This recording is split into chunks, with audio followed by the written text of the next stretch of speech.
Selamat pagi anak-anak.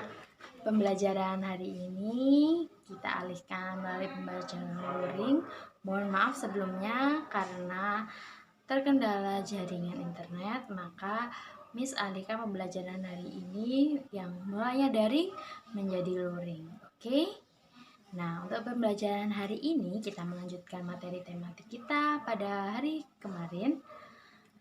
Nah, untuk hari ini kita akan mempelajari pembelajaran 3, subtema 3, tema 2. Target untuk pembelajaran kita hari ini yang pertama menjelaskan informasi yang berkaitan dengan apa, di mana, kenapa, mengapa, dan bagaimana. Atau biasa disingkat dengan 5W 1 hal. Lalu menjelaskan akibat yang terjadi jika tidak bertanggung jawab atas pencemaran udara, ya. Lalu menjelaskan cara menghargai usaha ekonomi orang lain, dan yang terakhir mengidentifikasi jenis usaha yang dikelola sendiri. Anak-anakku, minggu lalu atau kemarin masih ingat Miss menjelaskan tentang cara menjaga organ pernapasan, ya kan?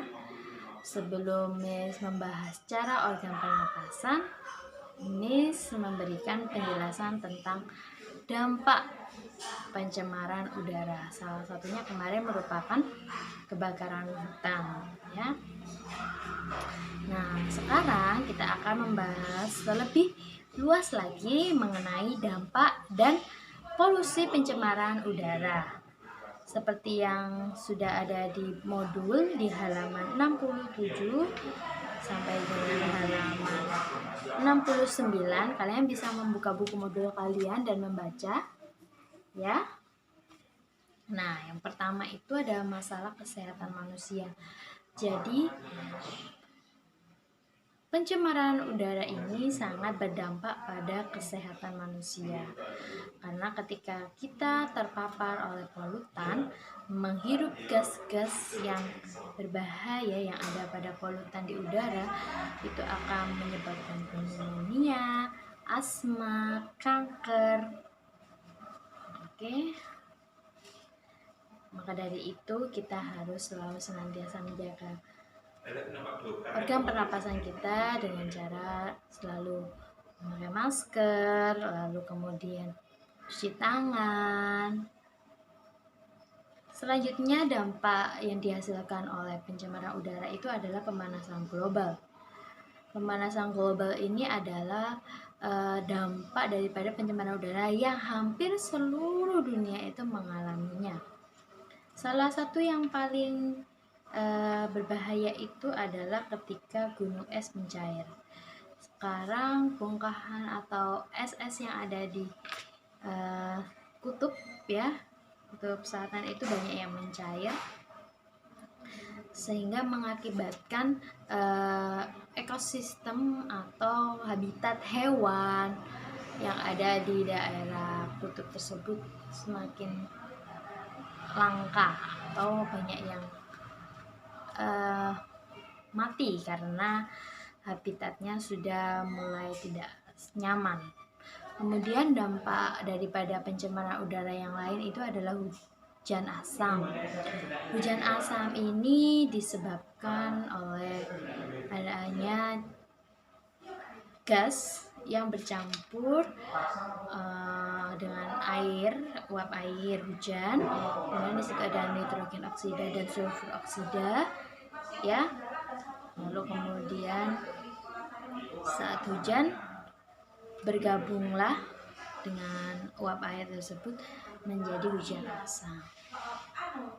Hujan asam ini bisa membuat tanaman tidak subur, jadi mudah mati. Lalu kemudian jika terkena barang-barang logam akan membuat cepat berkarat. Lalu yang keempat ada eutrofikasi. Apa itu eutrofikasi? Kondisi ini adalah di mana keadaan nitrogen di udara itu jumlahnya sangat besar. Nah, ini ada di apa itu namanya, selain di udara ya, yang paling berdampak besar itu adalah ketika di air, jadi di permukaan air, sehingga berdampak dengan banyaknya ikan-ikan yang mati, kemudian mengapung dan terdampar di pinggir laut. Lalu kemudian yaitu efek negatif yang disebabkan oleh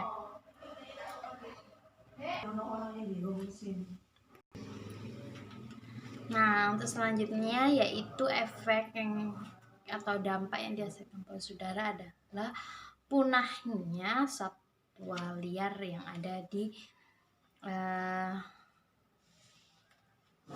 tempat yang terkena polusi udara atau polutan. Biasanya ini karena habitatnya merupakan di alam liar, di hutan. Pada saat kebakaran hutan, mereka mencari tempat yang aman, kemudian sehingga mereka mungkin beberapa dari mereka tidak selamat. Maka dari itu dampaknya pencemaran udara ini sangat kompleks, sehingga sampai dengan si hewan-hewan langka ini bisa terancam keberadaannya. Yang terakhir juga adalah penipisan lapisan ozon. Bahasan mistis yang terakhir ini, apa sih itu ozon? Ozon itu adalah lapisan di atmosfer ya manusia, yang dimana dia tuh melindungi dari paparan UV daripada matahari. Jadi lapisan ozon itu yang sangat membantu kita untuk mendapatkan UV-nya matahari dengan cukup, dengan sehat. Bayangkan saja kalau tidak ada lapisan ozon, kita akan mudah terbakar. Nah, dari dampak-dampak tersebut, alangkah baiknya kita melakukan upaya agar pencemaran udara itu tidak bertambah. Jadi dengan menggunakan transportasi umum, lalu juga yang pastinya hemat dan sehat ya, karena dengan transportasi umum kita kan juga ikut menghemat pengeluaran kita. Hemat lagi kalau kita naik sepeda angin ya.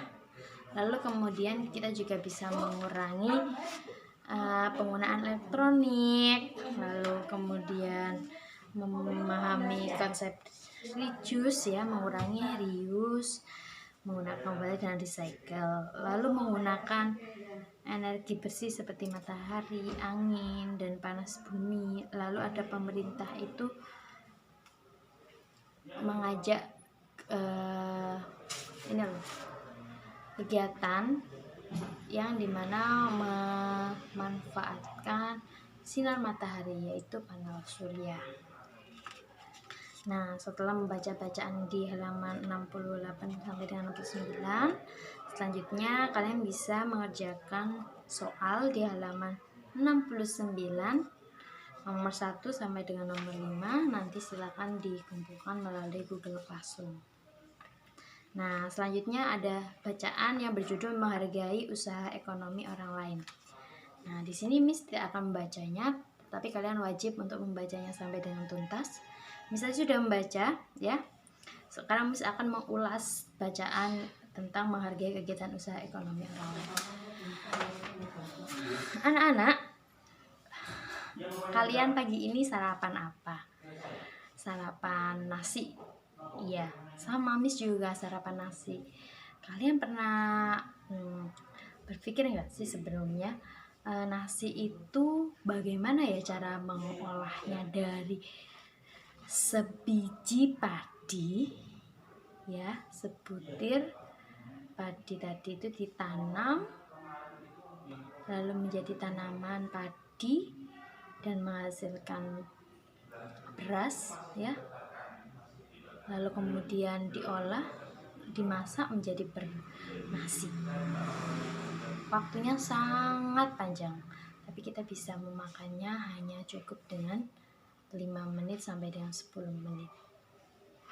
Untuk proses menanamnya itu dibutuhkan waktu yang sangat lama, ya kan?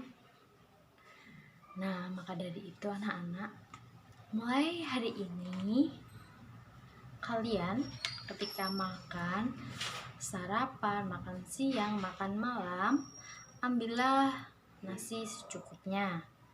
Habiskan makanan kalian yang ada di piring. Jangan pernah menyia-nyiakan makanan kalian, karena bagaimana proses mereka, produsen beras, distributor, ya kan, yang menyalurkan beras-beras di supermarket, lalu kemudian kalian beli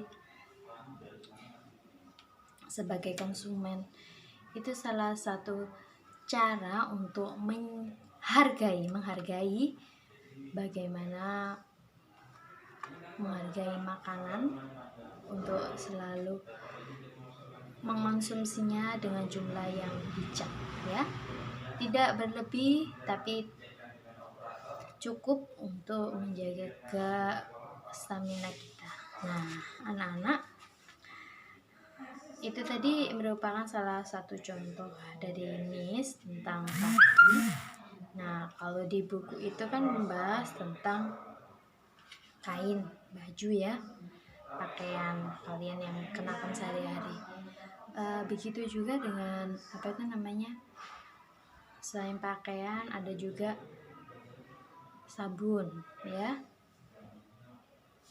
air.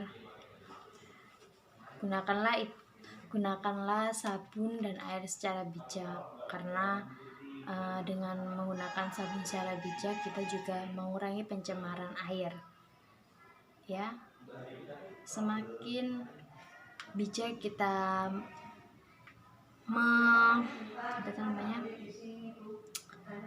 menggunakan barang, bahan, jasa, sekalipun kita ikut menghargai kegiatan atau setiap usaha yang kita gunakan dalam kehidupan kita sehari-hari.